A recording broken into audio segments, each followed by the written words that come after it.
We live in a world today that is filled with the spirit of fear. Hardly a day goes by that we don't hear of something happening somewhere in the world to generate and stimulate fear in the hearts and minds of people. This spirit of fear has been around for a very long time and was triggered when the first man and woman gave in to the tempter. Let's notice this back in Genesis chapter 3. In Genesis chapter 3 and verse 9, Genesis 3 and verse 9, we read, "Then the eternal God called to Adam and said to him, 'Where are you?' So he said," this is Adam's response, "I heard your voice in the garden, and I was afraid because I was naked, and I hid myself." Now God had formed man out of the dust of the ground, breathed into his nostrils the breath of life, and he became a living being, as we can read in the previous chapter, Genesis 2 and verse 7. He then formed the woman out of the man and also gave her life. But nowhere do we find before this that they were afraid of standing before their Creator naked. Neither do we find that God sent peals of lightning, peals of thunder, and flashes of lightning to signal his disapproval of what they had just done. This was the very being who gave them life, who knew how every cell in their body functioned, down to the very life's energy. He understood completely how their minds operated because he had given them the spirit in man, which made them uniquely human. But prior to this event, their interaction with their Creator was nothing but positive, because he taught them everything that they need, all that they needed to know to get them started in life, and showed them nothing but selfless concern. So God did nothing, absolutely nothing, to generate a spirit of fear in Adam and Eve. Yet, once they disobeyed and ate from the tree, and ate from the tree of the fruit, and ate from the fruit from the tree of the knowledge of good and evil, something, as we well know, happened in their minds. Fear ensued as Adam responded, "I was afraid." Something happened to their mind once they ate of that tree. But this fear was not a positive fear, which is the fear of God. This fear was a negative fear and came about as a natural consequence of sin. Since the spirit of fear is so pervasive in the world, in this world today, we need to be aware. We need to be very aware of how it can affect us, because succumbing to this spirit can have devastating consequences. So let's examine the spirit of fear so that we can recognize it in our lives and know what we need to do to overcome it. Because it is absolutely essential that we overcome the spirit of fear. And we're going to see that as we go along.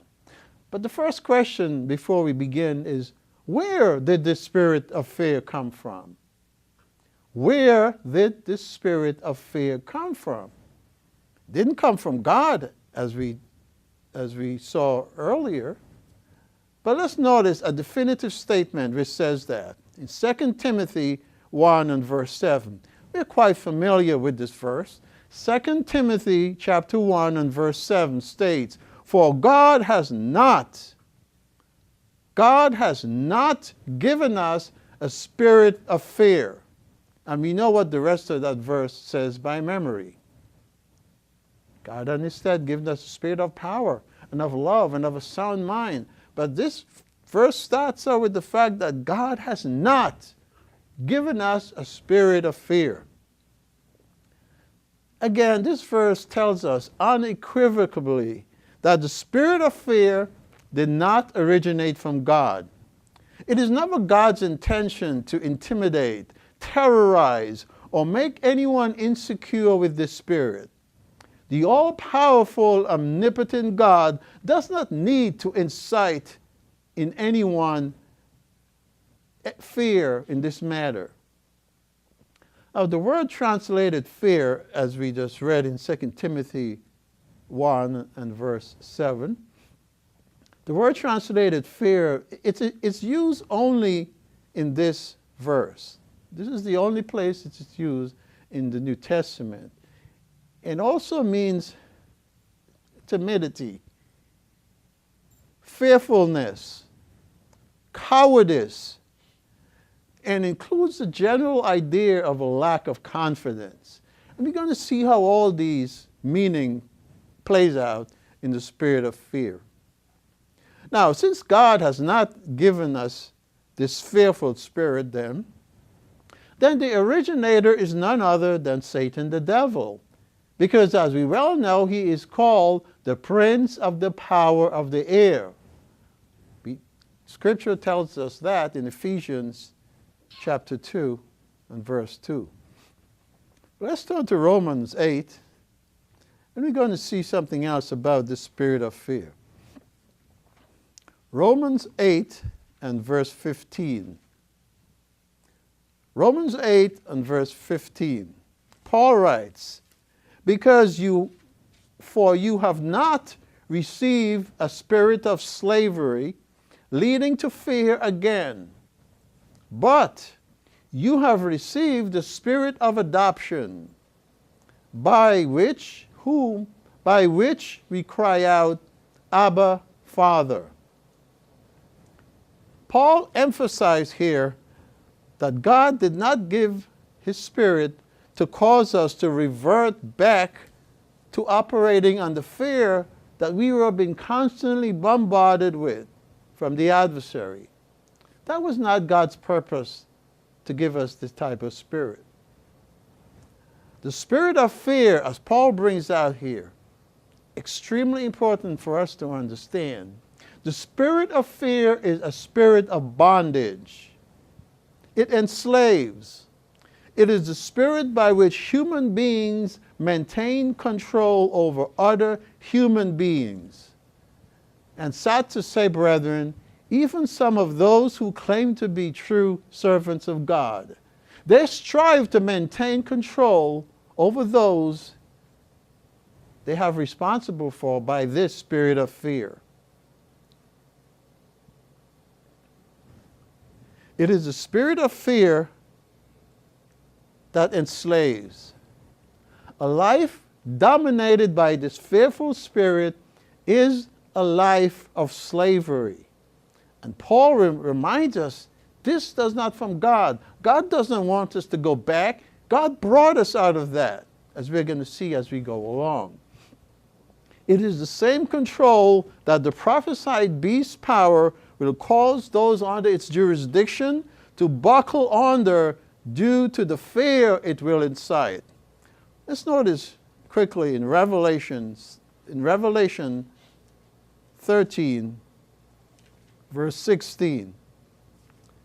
In Revelation 13, verse 16, speaking of the breaking into the thought here, speaking of the beast's power, the beast himself, he causes all, both small and great, rich and poor, free and slave, to receive a mark on their right hand or on their foreheads, and that no one may buy or sell except one who has the mark or the name of the beast or the number of his name.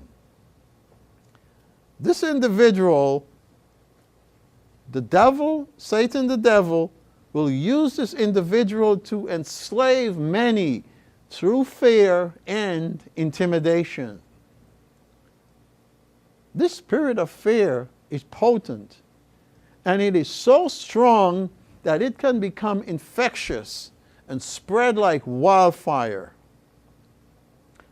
As a matter of fact, fearfulness played a major role in keeping many Israelites out of the promised land. Let's notice this. We're going to spend a few minutes here back in Numbers. Because as God tells us, He meticulously gave us details that we may watch out, that we may examine and take note of, because ancient Israel and spiritual Israel have something in common, because it was God who revealed Himself to both groups. But God has given His Spirit to His spiritual nation so that they can learn from the mistakes that the physical nation did. So fearfulness played a major role in keeping many of them out of the promised land. After the 12 spies, we go to Numbers chapter 13. After the 12 spies returned from checking out the land, in spite of all the physical abundance they witnessed, 10 out of the 12 spies remained fixated on the seemingly insurmountable obstacles. Verse 26, Numbers 13. Now they departed and came back to Moses and Aaron. This is talking about the spies. And all the congregation of Israel in the wilderness of Paran at Kadesh, they brought back word to them and told to all the congregation, and showed them the fruit of the land. Then they told them and said, we went to the land where you sent us.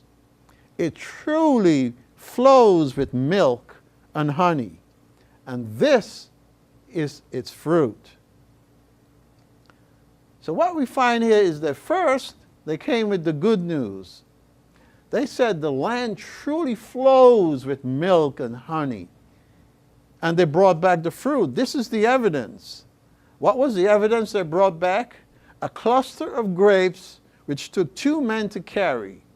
Kind of hard to imagine the size of those grapes, but nonetheless, that's what it said. They also brought back pomegranates and figs. Now, it's very interesting that God gave us an example, as you might say, of only 3 of the fruits of the land. But all 3 had something in common. And just as an aside, let's just briefly look at those 3 fruit of the land. The first one was the fruit of the vine, grapes. The question those of us who have God has given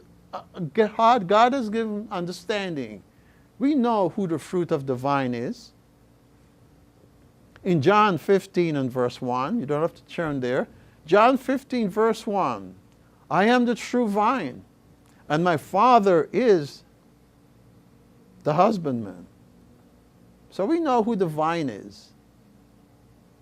Verse 5 of John 15, I am the vine, Jesus Christ, again, speaking of Himself. You are the branches. He that abides in me and I in him, the same brings forth much fruit. For without me you can do nothing. So we see the symbol is a vivid picture of what they had awaiting for them. Grapes, a produce of the fruit of the vine. The second item they brought back is pomegranates. Now, if we go back to Exodus 28, you can start turning there. In Exodus 28, we find that the hem of the high priest's blue robe and ephod was adorned with a series of tassels shaped like pomegranates, alternating with golden bells. You find this in Exodus 28 and verse 33. Exodus 28 and verse 33. And upon its hem, speaking of the robe of the high priest, You shall make pomegranates of blue, purple, and scarlet. Again, everything, all the colors were symbolic. It had a special meaning all around its hem, and bells of gold between them all around. A golden bell and the pomegranate. A golden bell and the pomegranate. So you see, these were alternating upon the hem of the robe all around. The symbolism of this, brethren, is involved the access that we have through our royal high priest. The access that we have to God through our royal high priest. The third thing that sample of the promised land that brought back was figs. Figs is a symbol of peaceful, prosperous, and secure conditions. We're quite familiar with Micah 4 and verse 4, where it says, "But everyone shall sit under his vine and under his fig tree, and no one shall make them afraid, for the mouth of the Lord of hosts has spoken." Peace, however, can only be achieved through Christ. As Ephesians 2:14 reminds us, for he himself is our peace. But going back to the flow of the story back in Numbers 13, we were in Numbers 13. As quickly as the 10 spies gloried over the produce of the land, I mean, how could they deny the fact that it truly flowed with milk and honey? In spite of all this, as quickly as they showed how tremendously fruitful the land was, it didn't take long before they began to grumble about the power of the people of the land.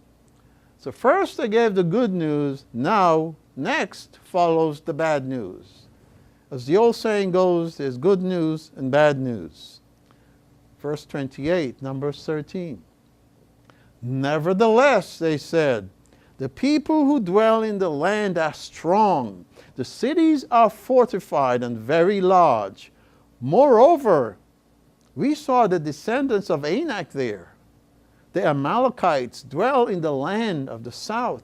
The Hittites, the Jebusites, and the Amorites dwell in the mountains. And the Canaanites dwell by the sea along the banks of the Jordan." So they begin to say, well, in spite of all that, these people are impregnable. There's no way we're going to be able to defeat all these giants. But God's faithful servant Caleb was not about to sit still and let the negative attitude of the 10 spies prevail. So he spoke out. He spoke out about the negative report in the face of the people's grumbling. Notice in verse 30. Verse 30. "Then Caleb quieted the people before Moses and said, 'Let us go up at once and take possession, for we are well able to overcome it.'" Notice the confidence he had. He knew that they would not be able to conquer the land by their own strength. He knew that. But with the power of God, they were unstoppable. However, the other men would not be persuaded to continue with their negative report, as verse 31 shows us. Continuing to read, "But the same men who had gone up with him said it, 'We are not able to go up against the people, for they are stronger than we.' And they gave the children of Israel a bad report of the land which they had spied out. The land through which we have gone as spies is a land," notice some of the terms they use here, "that devours its inhabitants. And all the people we saw in it men of great stature. There we saw the giants, the descendants of Anak. Came from giants. Those were descendants of Anak. It came from the Hebrew word is Nephilim, the giants.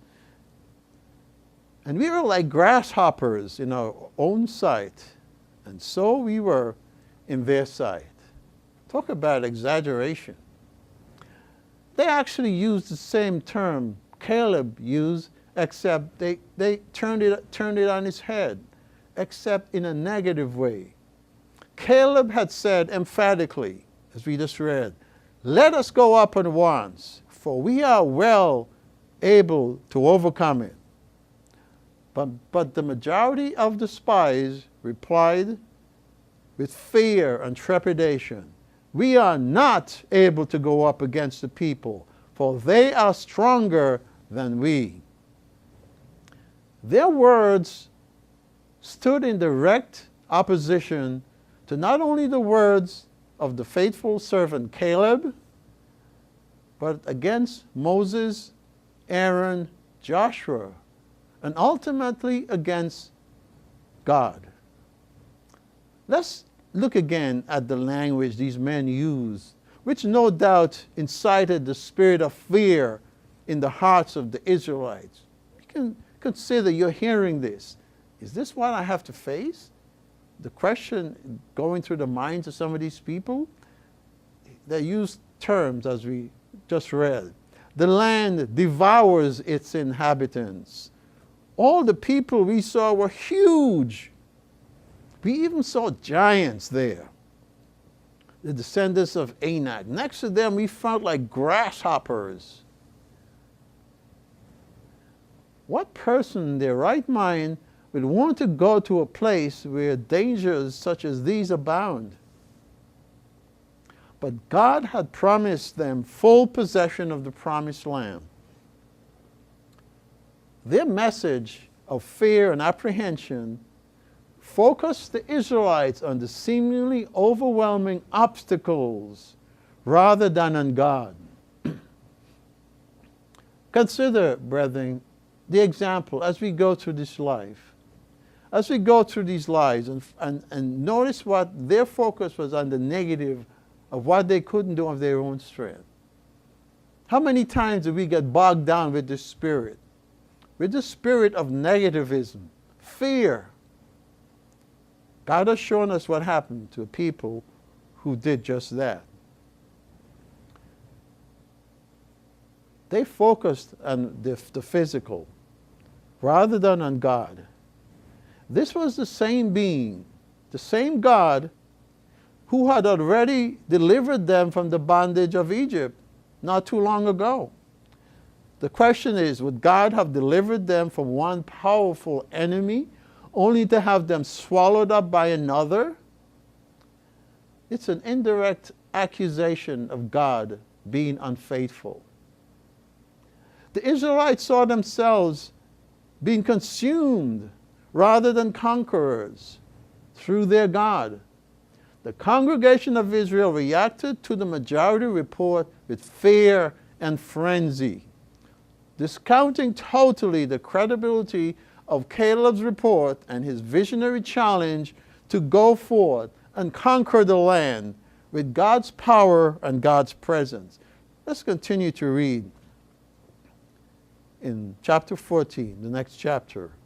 Notice what happened. This is the power of negativism. This is the power of the spirit of fear spreading like wildfire. Numbers 14, verse 1. So all the congregation lifted up their voices and cried, and all the people wept that night. And all the children of Israel complained against Moses and Aaron, and the whole congregation said to them, "If only we had died in the land of Egypt, or if only we had died in this wilderness." Why? They asked. Why has the Lord brought us to this land to fall by the sword, that our wives and children should become victims? Would it not be better for us to return to Egypt? So they said to one another, let us select a leader and return to Egypt. What an overwhelming reaction of fear and trepidation of the people to the report of the 10 spies. Whatever little trust they had went completely out the window. They just threw it all away. Fear now had these people tightly in its grip. They were taken over by fear. And as we see here, the entire congregation moaned vociferously against the divinely ordained leadership of Moses and Aaron, precipitating an all-night session of weeping and wailing. You can imagine how Moses and Aaron and Joshua, Caleb felt after hearing this reaction, weeping and wailing all night because of their perceived plight. Looking only through the eyes of human frailty, they felt they had nowhere to turn. Nowhere. They had departed Egypt under dramatic circumstances, but now they somehow thought slavery would be a better option than facing Canaan, which seemed a mighty, invincible fortress. Or the other option in their mind, dying in the wilderness. What an irrational conclusion.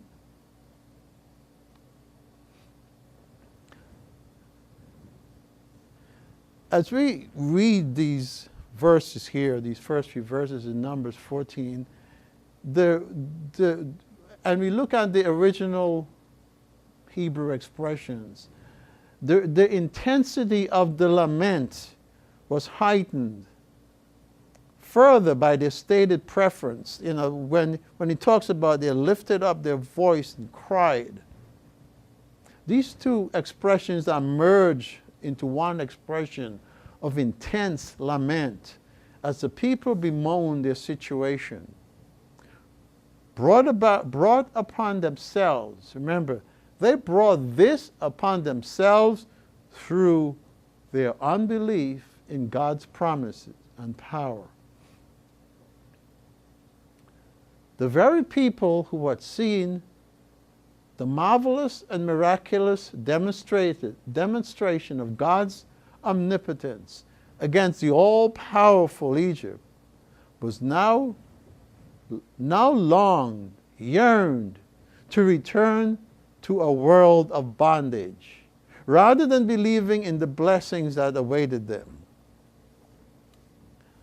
Brethren, what we see here, the spirit of fear found a natural breeding ground in the evil heart of unbelief among the Israelites. A couple of reference scriptures here. You can read those, where Paul referred to this evil heart of unbelief in Hebrews 3 and verse 12, and also verse 19. So we find here then an unbelief or a lack of faith leads to a spirit of fear. That's where a lack of faith leads to. That's where unbelief leads to. Inevitably leads to a spirit of fear. Now let's continue on with the account and drop it down in verse 9. We see here that no amount of exhortation, you can read the intervening verses, no amount of exhortation or encouragement from Joshua and Caleb was able to change minds. It was as if the spirit of fear had caused their minds to become set, as hard as concrete. Let's look at verse 9. Only do not rebel against the Lord, and do not fear the people of the land, for they are no more than bread for us. Their protection is removed from them, and the Lord is with us. Do not fear them. Notice the reaction, verse 10. But the whole congregation threatened to stone them. The whole congregation threatened to stone them. Then the glory of the Lord appeared at the tent of meeting to all the Israelites. So the Israelites chose insurrection over submission. Their fomenting fear erupted in a riotous act of attempted murder. And as we read here, for they intended to stone Joshua and Caleb, and also Moses and Aaron. They really got riled up. And God knew that no amount of reasoning with the people would change their minds. It was time for his intervention.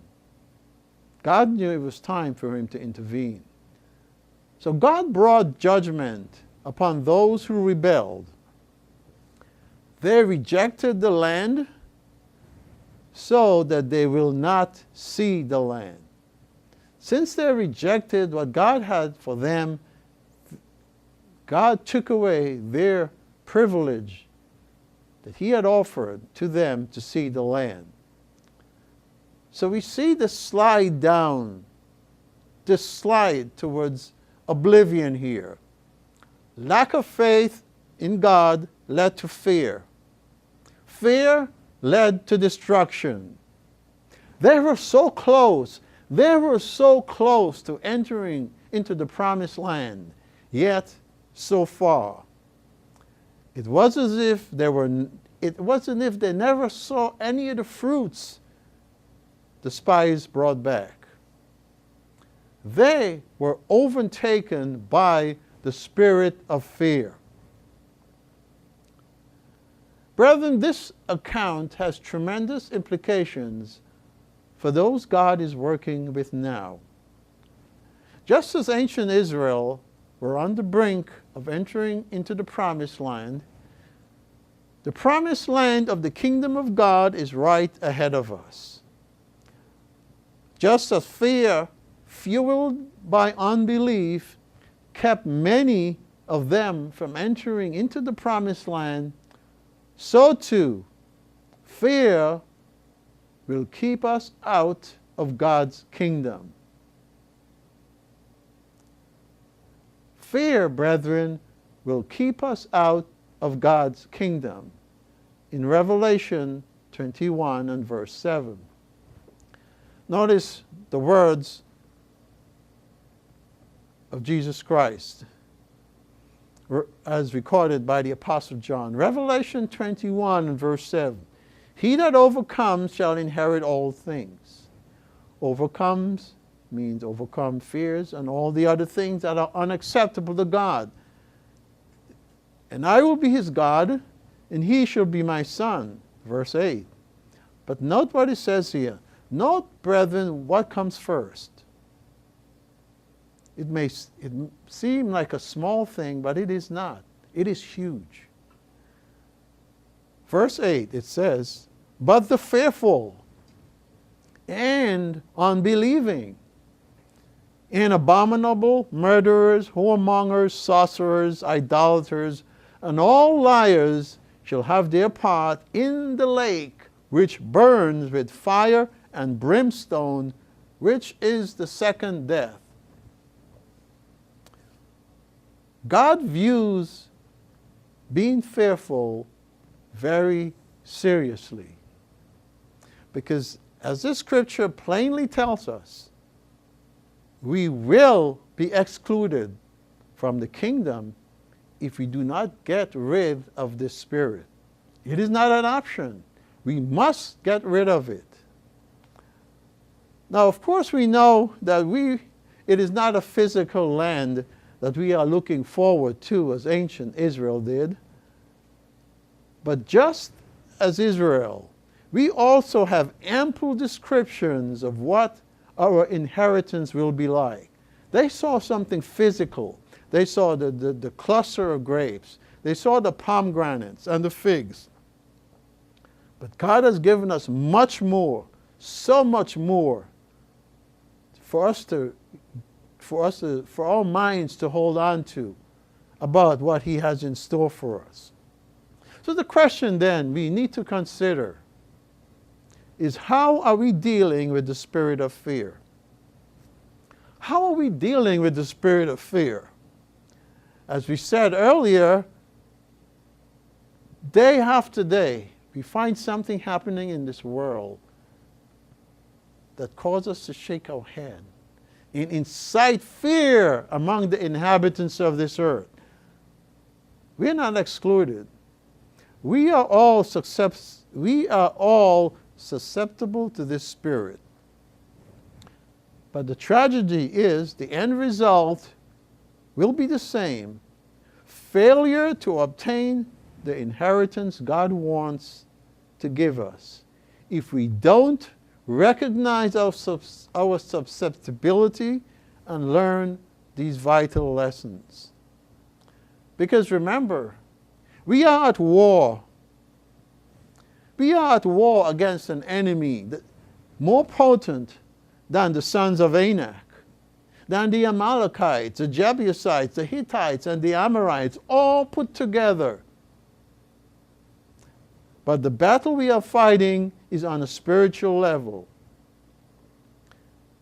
The battle we are fighting, brethren, is on a spiritual level, where we don't see who the real enemy is. The Apostle Paul reminds us of this in 2 Corinthians 10 and verse 5. Quite familiar with this verse. Let's read this from the Phillips translation, Phillips rendering. 2 Corinthians 10 and verse 3.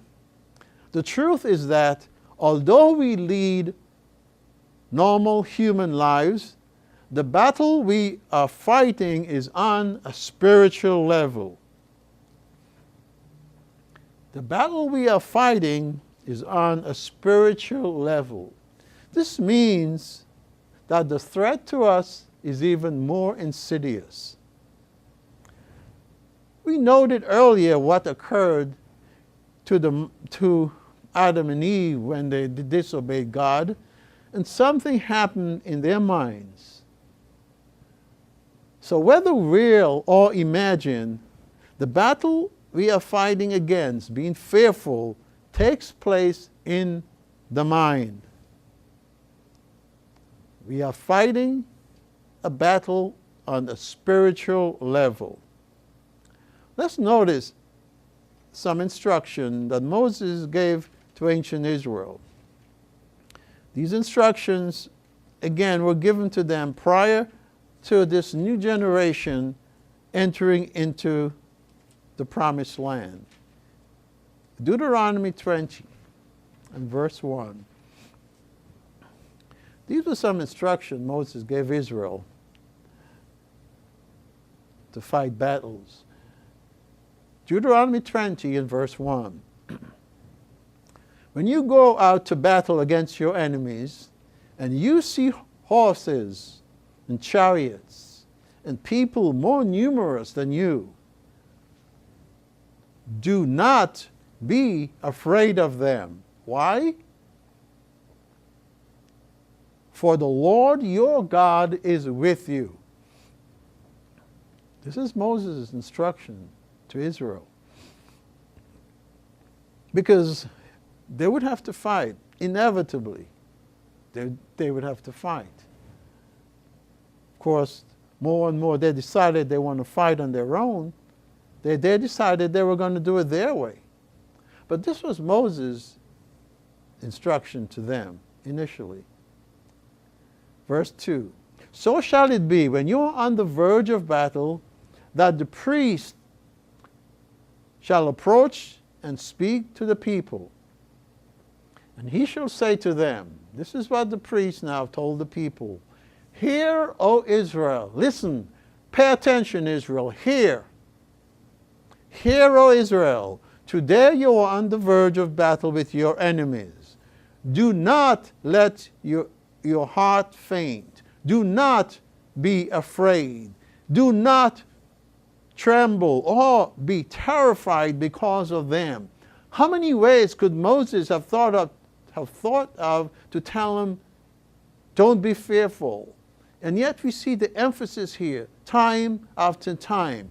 Do not let your heart faint. Do not be afraid. And do not tremble or be terrified because of them. Verse 4. For the Lord your God is He who goes with you to fight against your enemies to save you. Israel's army was to put their trust in God, even if they saw that the enemy had horses, chariots, and more troops. Moses reminds Israel, as we just read, that God would give them the victory. We also see here something very interesting. We see here the key role the priests played to prepare them before they went into battle. It was the priest's responsibility to exhort the soldiers. The priest's message to them was a threefold assurance.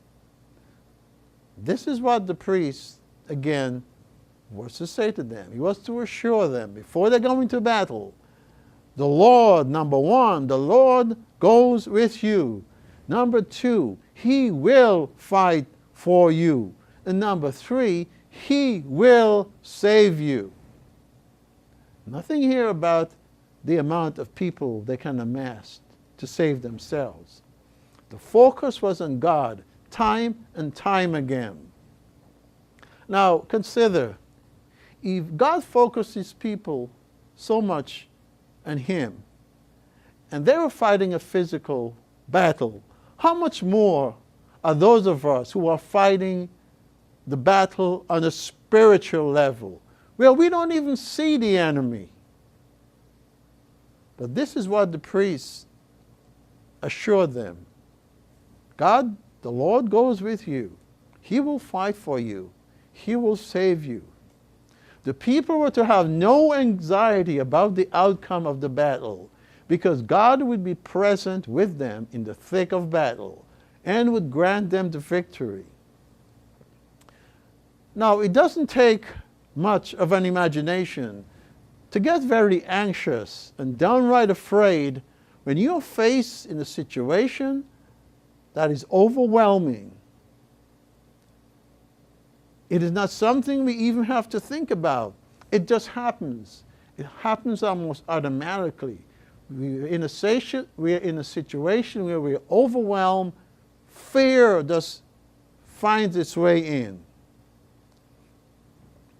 But ancient Israel was encouraged not to be intimidated by the superior military equipment of the enemies they faced in battle. Their strength lay not in numbers or in the superiority of their weapons, but in their God. Moses, as we see here, focused their attention on the absolute reliability of their God. This was the same God who delivered them from Egypt and demonstrated His strength and prowess against the strongest enemy that Israel had known. Now, something we must consider. Before we became engaged in our spiritual warfare, just as the priests spoke to ancient Israel collectively, Jesus Christ, our high priest, also spoke to us individually. Individually. God dealt with ancient Israel collectively as a nation. God deals with His people individually also as His nation, to shape and mold each and every one of them to His glory and honor. Let's notice what God told what the high priest, just as the high priest did in ancient Israel. In Luke chapter 14. In Luke chapter 14, verse 26, verse 25.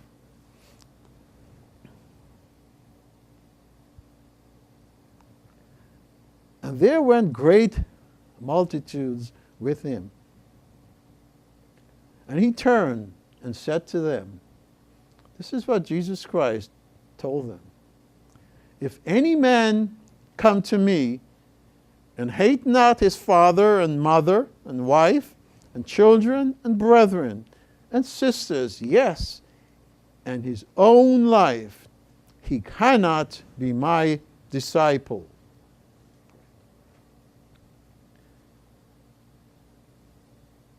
Christ tells his disciples, or those who will be his disciples, in this battle, they must be willing to sacrifice everything in order to follow him, even their own lives. Christ told them, if you are fearful in warfare, you're not only doomed to failure, but as we saw earlier with ancient Israel, your fear can have a negative effect on others. That's a principle Moses warned Israel about. Going back to Deuteronomy 20, let's read one more verse. Back in Deuteronomy 20, in Moses' instruction to ancient Israel. Notice what he said. The officers, Deuteronomy 20 and verse 8, the officers shall speak further to the people and say, what man is there who is fearful and faint-hearted? Let him go and return to his house, lest the heart of his brethren faint like his heart. For Israel, the strength of the army lay in God's presence. But to experience God's presence in battle, the people were to be wholly committed, totally committed. And fear undermined the wholeness of commitment. Fear undermines the wholeness of commitment. Doesn't matter whether it applied back to ancient Israel, it also applies to spiritual Israel. Some of us may have been caught by information that we read, which pictured graphic images of people being tortured or whatever, and situations. And we may have been startled by these. But we had to go beyond that, because no amount of, God doesn't want to scare anyone. He will not, as we saw. He will not intimidate anyone into becoming a part of his family. Fear undermines the wholeness of commitment. We can read, and we're not going to turn there, even when Israel faced the Midianites in battle. This is a story we are quite familiar with. God instructed Gideon to tell all those who were fearful to go home. Go home. We read that in Judges 7 and verse 3. 22,000. 22,000. That's 2/3 of those that were with Gideon, left Gideon because they were afraid. 2/3. And even the people who were there, God further sifted out. God delivered Israel from an army of 135,000 Midianites and their allies with 300 men of Israel. But let's go back to Luke and continue in Christ. This is the priest. This is the high priest, as it were, speaking to his disciples before they went into battle, before they got involved. Luke 14 and verse 27. And whoever does not carry his own execution stake and come after me cannot be my disciple.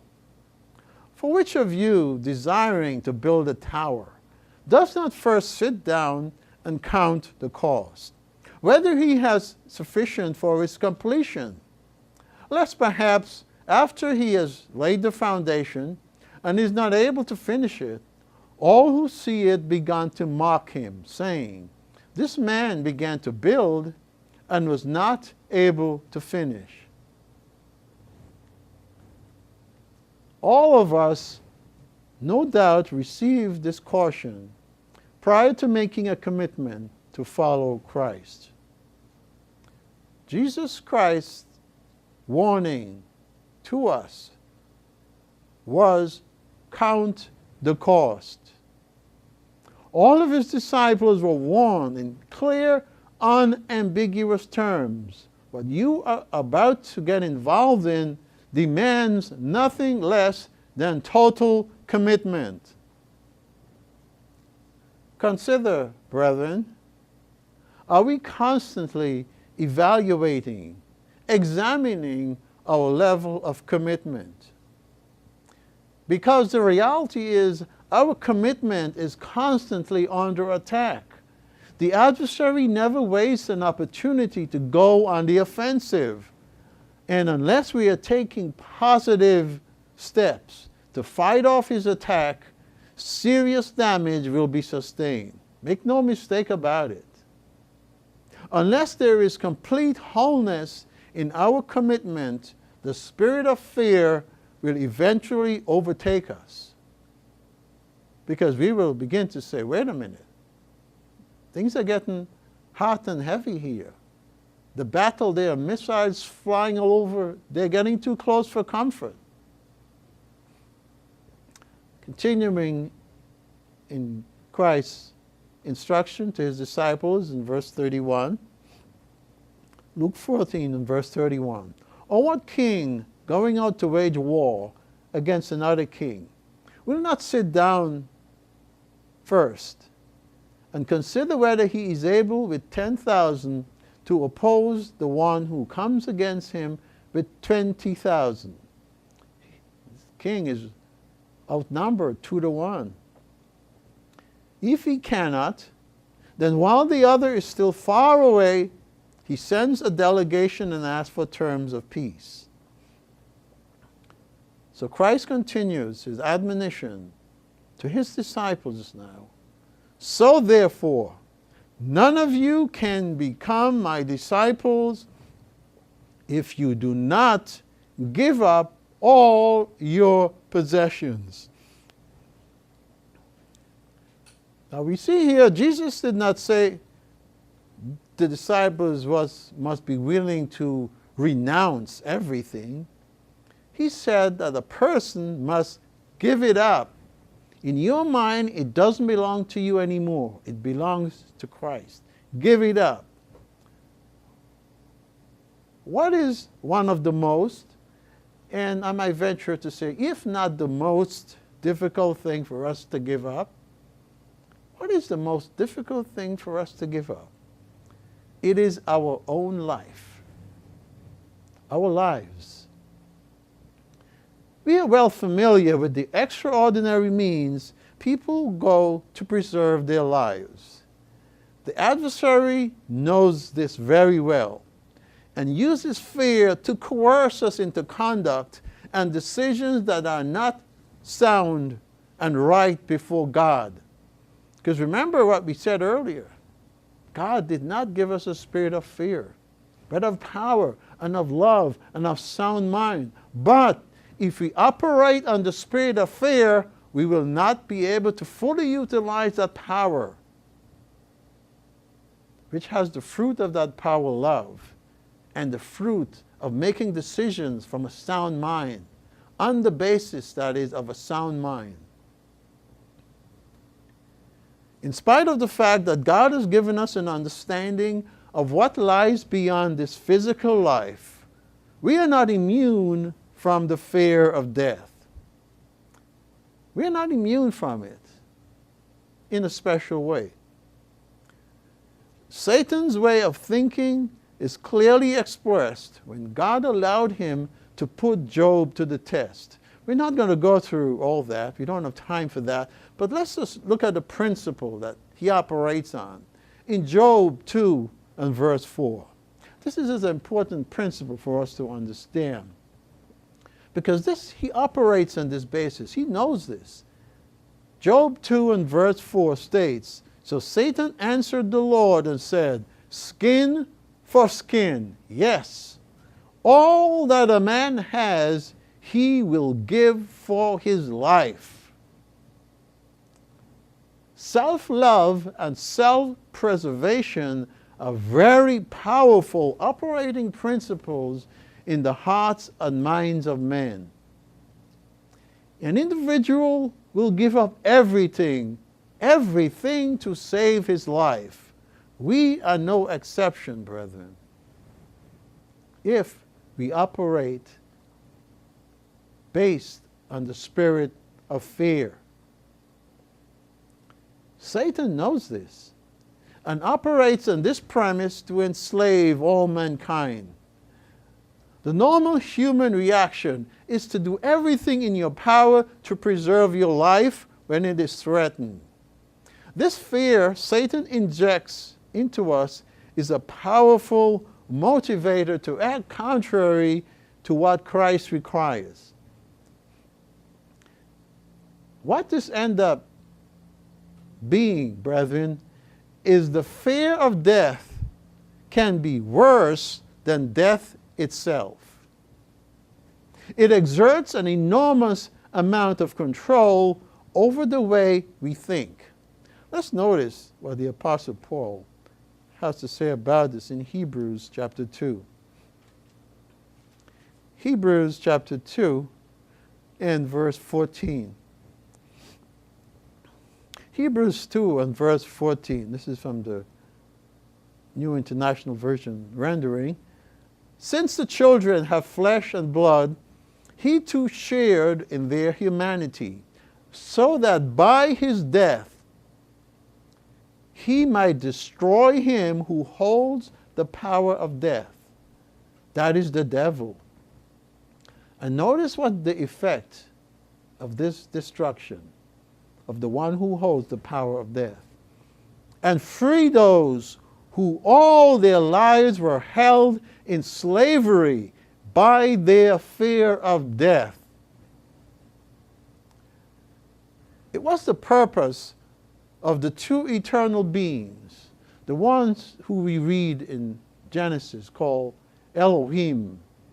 It was their purpose that one of them would be made fully human in order to die, so that through his sacrifice all mankind would have the opportunity to be granted the gift of grace unto salvation. So Jesus Christ knew very well. He knew while he was in the flesh that one of his purposes for being in the flesh was to experience death on behalf of all humanity.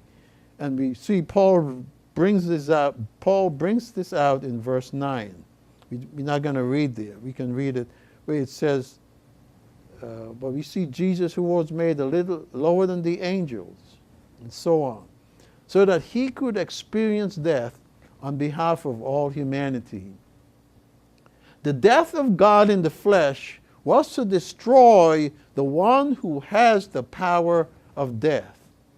In this process, humanity will be freed from the bondage of this fear. Now, what is this power of death Paul is referring to that this being has? The power of death Satan holds, is the power to tempt human beings to sin. And we go back again to Adam and Eve. And since the wages one automatically earns, you don't have to ask for it, it comes automatically. The wages one automatically earns from sinning is death. This being has wielded this power very effectively. again, beginning with the first humans. This is the power of death that this being has, to tempt, to cause, to elicit humans to sin, to rebel against God. The fear of death, as Paul brings out here, is very powerful and holds humanity in bondage. And we see this all around us today. And as we know, it is bound to be intensified. It is bound to get more and more and more powerful. But Paul brings out here that whatever power Satan has, or Satan may wield over human beings, has effectively been completely destroyed because of what Christ did as a human being. But he is still the God of this age and the prince of the power of the air. Freedom from this bondage has been made available to a very few. To a very few, but they must avail themselves of it. All those whom God has made available this freedom, they must embrace it. Through Jesus Christ, God has given us the power to reject the spirit of fear, including the fear of death. And what we need to do is to put the spirit of fear into perspective, which is hard to do, especially when the emotion caused by this spirit is a powerful driver. It drives us to do things. It has a power that drives us to do things that we should not be doing. But let's note this. Christ told his disciples what they must do to keep this fear in perspective. In Matthew chapter 10. In Matthew 10 and verse 28. Again, this is a verse that we're quite familiar with, but yet it's something that we must deeply consider and understand. Matthew 10, verse 28. And do not fear those who kill the body, but cannot kill the soul. Before God opened our mind, we did not understand what this meant. We had all sorts of ideas and concepts, but we did not understand what this means. Christ goes on, but rather fear him who is able to destroy both body, both soul and body in Gehenna fire, in hell. In this verse, Jesus Christ points out the right kind of fear and the wrong kind of fear. The wrong type of fear is to fear those who can only kill the body. The Greek word for that is soma. Kill the body. Your breath of life ceases, that's it. You're dead. Don't have any, that is killing the body. Now this type of fear, as we've been seeing, enslaves. It makes us in bondage. Now, the devil and anyone working on his behalf are only able to kill the body. That's all, that's as far as they can do. And as we have seen, they exploit this fear for all of its worth. But as Christ goes to show us here, knowing that only God has the power to destroy both body, which is soma, and soul, which the Greek is suke, which is the spirit in man, as we all came to understand. Knowing that only God can destroy both this breath of air and the spirit in man, knowing this should not cause us to be overwhelmed with this wrong type of fear. Even though the reality for those who refuse to submit to God, whether mortal or spirit beings, is eternal destruction. But God does not intimidate us with the threat of Gehenna fire to keep us in line. So as we see what Christ says here, whether fear is of the wrong type or the right type, the key is always the object of the fear. So the question then that we must ask ourselves, whom do we fear? Do we fear man or do we fear God?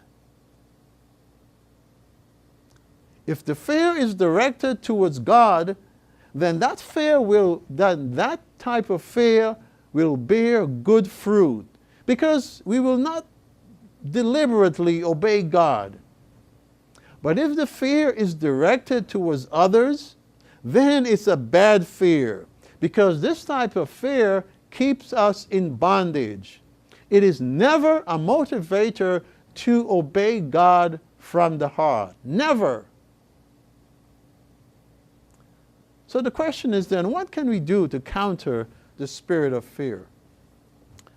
Because brethren, make no mistake about it, if we are not prepared to face what's ahead, we will be consumed. The key lies in dealing with the spirit of fear in the antidote to this spirit. Let's go back to Psalm 27.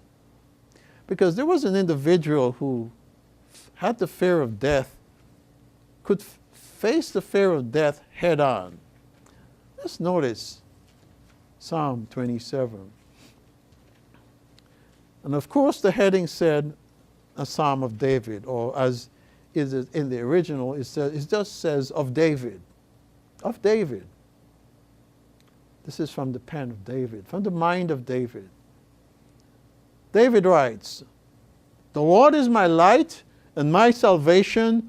Whom shall I fear? The Lord is the stronghold of my life.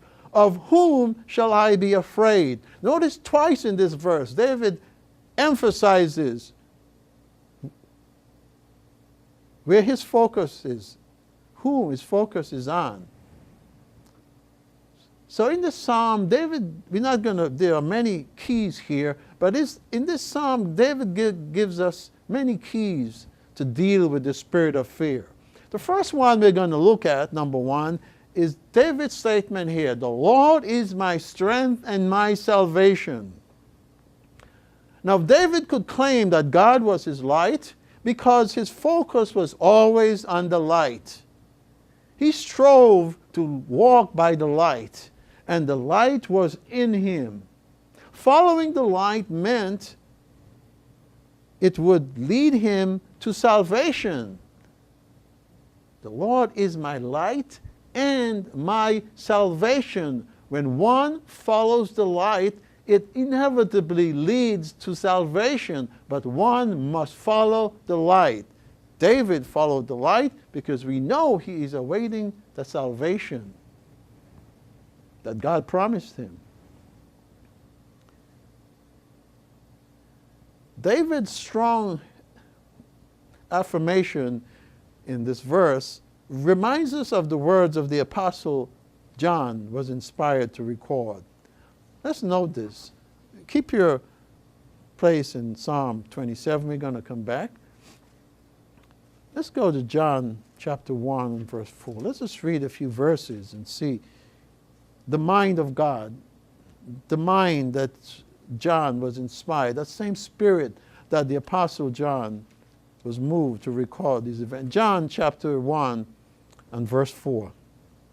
John 1 and verse 4.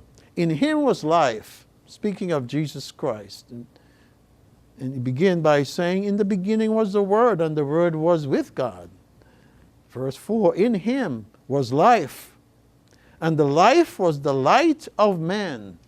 And note what it says here, "And the light shines in the darkness, but the darkness does not comprehend it."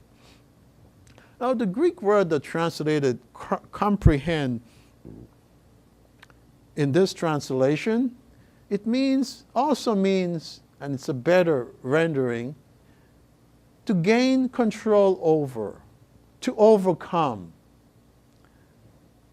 So we see here, life is only possible through Jesus Christ. And through his life, we can have his light in us. Jesus Christ, during his life in the flesh, was the light that shined in the darkness of this world. Never for one moment did the power of darkness ever gain control or overcame him, as it says in the last part of verse 5. But the darkness does not gain control over him or overcame him. Never. John chapter 8, go over a few chapters over, verse 12. John 8, verse 12. Jesus spoke to them again, saying, I am the light of the world. The one who follows me shall never walk in darkness, but shall have the light of life. David made sure he followed close behind the light so that he can have the light of life. In Psalm 61, the first part of that psalm, verse 1, you don't have to turn there, it's Psalm 63, sorry.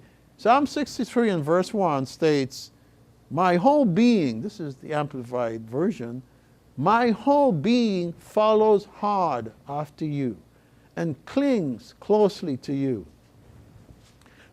The only way then we can claim God as our light is if we are following hard after Christ, clinging to him and allowing him, that is Jesus Christ, to live in us. 1 John 1 and verse 5. John again writes, 1 John 1 and verse 5, John writes, this is the message which we have heard from him and declare to you that God is light and in him there is no darkness at all. So we see clearly, David says, the Lord is my light. He saw the light. He followed after the light. That light led him to salvation. The next key that David brings out in Psalm 21 and verse 1, he writes, the Lord is the stronghold of my life. The Hebrew word, the King James says, translates this as strength. The Lord is the strength of my life. The Hebrew means mountain stronghold, place of refuge. One of the strongest things that generate fear in our lives is a feeling of vulnerability or helplessness brought on by circumstances in our lives. Where or whom do we go to when these situations come up? Where do we go to? Whom do we go to? How do we find a rock-solid place of confidence when all else is swirling around us? As an individual who was on the run for his life at times, David experienced vulnerability in ways that we never did.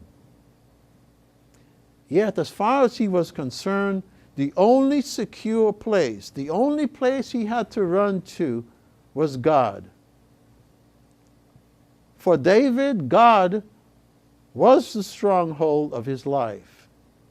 The only secure place. No other place he could go to. Continuing in Psalm 27 and verse 2, when the wicked came up against me to eat up my flesh, my enemies and foes, they stumbled and fell. Though an army may encamp against me, my heart shall not fear. Though war may rise against me, in this I will be confident. I will be confident. Those are the words of an individual who knew what confidence is. Not self-confidence. This was the same individual who faced a giant with the faith, armed only with the faith of God. So these verses that we are reading here, it reveals the abiding trust David had in his God. Trust in God and being fearful cannot coexist. They just won't exist. It is a lack of faith, brethren, that leads to a spirit of fear. And as David said in these verses, this is summarized what David says here, God is the illuminating light that vanquishes the deep shadow of death threatening him. And as we all know that well-known Psalm 23 and verse 4, yea, though I walk in the valley of shadow of death, I will fear no evil, for you are with me, etc., etc. This light, that light marks out the path of righteousness along which God leads those who are faithful. David says here also, God is also the life-saving stronghold that delivers him from the attacks of his enemies. Because of that guidance and protection, because of this, what we read here, there are twofold things. Number one, God's guidance, and number two, God's protection. David is unafraid. Let's just quickly note some other verses here. Psalm 118. Psalm 118 and verse 6. The Lord is on my side. I will not fear. What can man do to me? What can man do to me, David says. If God is on his side, if God is on our side, this is the exact mindset the Apostle Paul was thinking of when he wrote Romans 8 and verse 31, which says, what then shall we say to these things? If God is for us, who can be against us? Psalm 34 and verse 4, David writes, I sought the Lord, and he heard me, and delivered me from all my fears. You see how David got deliverance from his fears? By seeking God.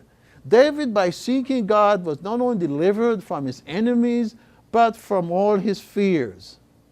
And unless we learn, brethren, unless we learn to put our total trust and confidence in God, we will not be able to banish fear from our lives. Fearing God alone, remember, that is the good fear. Fearing God alone, as Christ admonished his disciples in Matthew 10 and 28 that we read earlier. And putting our trust in God helps us to put everything in perspective. As David stated in another psalm, Psalm 56 and verse 11, in God I have put my trust. I will not be afraid. What can man do to me? That is very similar to what we read in Psalm 118. This is again echoing time after time after time, showing us where our focus must be, showing us if we are going to come out of the spirit of fear, if we are going to reject the spirit of fear, where our mind, where our focus is, where our focus must be. Brethren, in the final analysis, the antidote for the spirit of fear is found in 1 John 4 and verse 18. This is an overall antidote. This is an overall summary of the antidote to the spirit of fear.